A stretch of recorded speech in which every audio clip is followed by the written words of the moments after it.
என்னடா அது அவன் போட்டோவே டீப்ல வேற வேற மாதிரி வச்சிருக்கேன். அதை எப்படிடா பண்றது? அதான்டா ஏய்னா என்னடா? Artificial intelligence. அதெல்லாம் இல்லடா, செயற்கை நுண்ணறிவுடா. ரெண்டும் ஒண்ணுதான்டா. ஏன்னா என்ன எப்படி குழப்பறீங்க? நீ சொல்றா. அதாவது ஒரு வேலை எடுத்துக்குவோம். இப்போ மேக்ஸ் எடுத்துக்குவோம். 2 + 2 எவ்வளோ? 4. 4 + 4 6. 8 + 8 16. சரி, இப்போ சின்ன நம்பர் சொல்லிட்டேன்.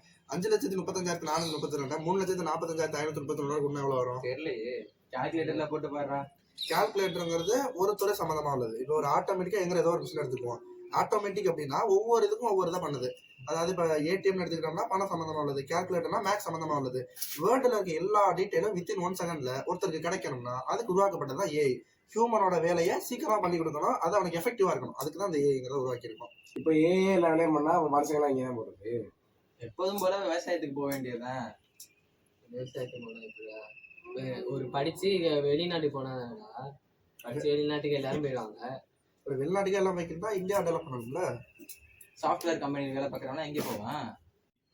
படித்தவங்களாம் வெளிநாட்டுக்கும், படிக்காதவங்களாம் விவசாய வேலை மற்ற இந்தியாவில் தான் பேசுவோம்.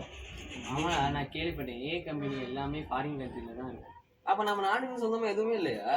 இருக்கு, நம்ம நாட்டுக்கும் சொந்தமா இருக்கு. அது பல பேருக்கு தெரியறது இல்லை. இப்ப நகர்ப்புறம் கிராமப்புறம்னு வச்சுக்கிட்டோம்னா, நகர்ப்புறத்துல இருக்கவங்க எல்லாம் படிச்சா ஃபாரினுக்கு போகணும்னு நினைக்கிறாங்க. அங்கே போனாதான் நம்மளுக்கு நல்லா வேல் செட்டில் ஆயிடுவோம், அதான் கெத்து அப்படின்னு நினைக்கிறாங்க.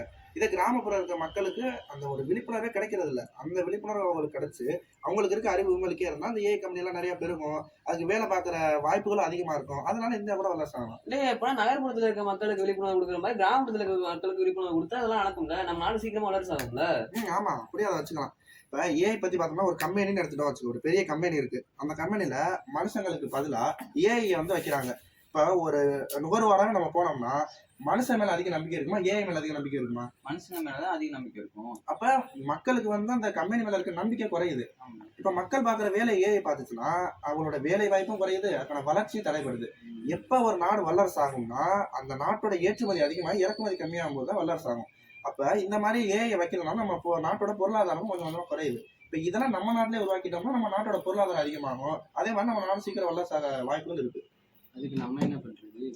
அதுதான் நம்மள மாதிரி ஸ்டூடெண்ட்ஸ்லாம் இருக்காங்கல்ல, அவங்க கிட்ட ஏஐ பத்தி சொல்லி மக்களுக்கு விழிப்புணர்வு கொடுப்போம். அப்படி கொடுக்கலாம். அப்படி கொடுக்கறதுனாலே நம்ம சீக்கிரமா இதை பத்தி பல பேர்ட்ட கொண்டு போகலாம். படிக்காத மக்கள் இதை பத்தி தெரிஞ்சு சமநிலை ஆயிடுச்சுன்னா இந்தியா சீக்கிரத்தை வல்லரசு ஆக வாய்ப்பு இருக்குது. அப்ப நம்ம இந்தியா சீக்கிரமே வல்லரசு ஆகிடும்னா? ஆமா ஆமா ஆமா, அதுக்கு எல்லாரும் படிக்கணும், எல்லா விஷயத்தையும் தெரிஞ்சுக்கணும்னு சொல்றாங்க. கண்டிப்பா. விழிப்புணர்வை பரப்புவோம், நம்மால் முடிந்தவரை இந்தியாவை வல்லரசாக்குவோம். நன்றி.